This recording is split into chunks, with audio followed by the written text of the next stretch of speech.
June 23న విడుదల కాబోతోన్న దువ్వాడ జగన్నాథం సినిమాలో సాహితీ రాసిన అస్మిక యోగ తస్మిక భోగ అనే పాట, అందులో ఆశగా నీకు పూజలే చెయ్య ఆలకించింది ఆ నమ్మకం, ప్రవరలో ప్రణయ మంత్రమే చూసి పులకరించింది ఆ చమకం అంటూ ప్రణయ గీతానికి రుద్రస్తోత్ర పదాలను ఆపాదించడం క్షమించరాని అపచారంగా పరిగణించాలి.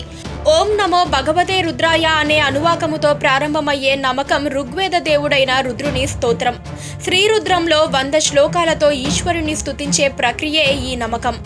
భక్తుడు తనకు ఏమి కావాలనో దేవుడైన రుద్రుని ప్రార్థించి అర్థించటం చమకం. నమక చమకాలు కలిపి చదివితే ఆ రుద్రుని ఆశీర్వచనం లభిస్తుందని వేదం చెబుతోంది.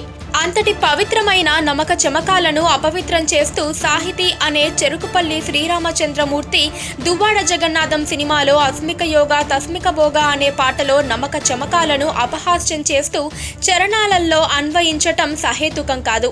పైగా ప్రవర అనేది ఋషివంశంలో జన్మించిన ప్రముఖమైన వ్యక్తులకు సంబంధించినది.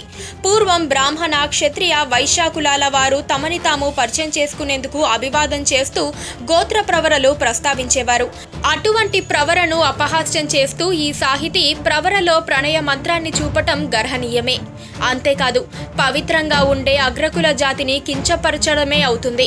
అగ్రహారాల తమలపాకెల్ల తాకుతోంది తమకం అంటూ మరో ప్రయోగం చేశారు సాహితీ.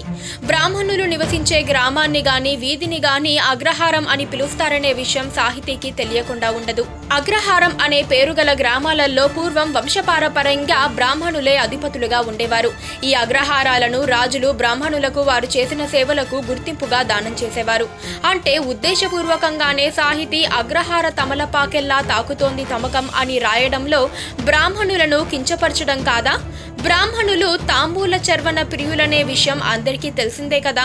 తమకం అంటే మోహాన్ని, అగ్రహార తమలపాకెల్లా తాకుతోంది అంటే దాన్ని అర్థమేమిటో రచయిత సవివరంగా తెలియజేయాలి. బ్రాహ్మణులను కించపరిచే విధంగా పాట రాసిన ఈ సాహితీ అనబడే శ్రీరామచంద్రమూర్తిని బ్రాహ్మణ సంఘాలు ప్రశ్నిస్తున్నాయి. పక్కనే ఒక గంట సింబల్ కనిపిస్తుంది కదా, దాన్ని నొక్కారనుకోండి, మేం చేసే వీడియో అప్డేట్స్, నోటిఫికేషన్స్ అన్నిటితో మీ డివైస్లో వాలిపోతాం.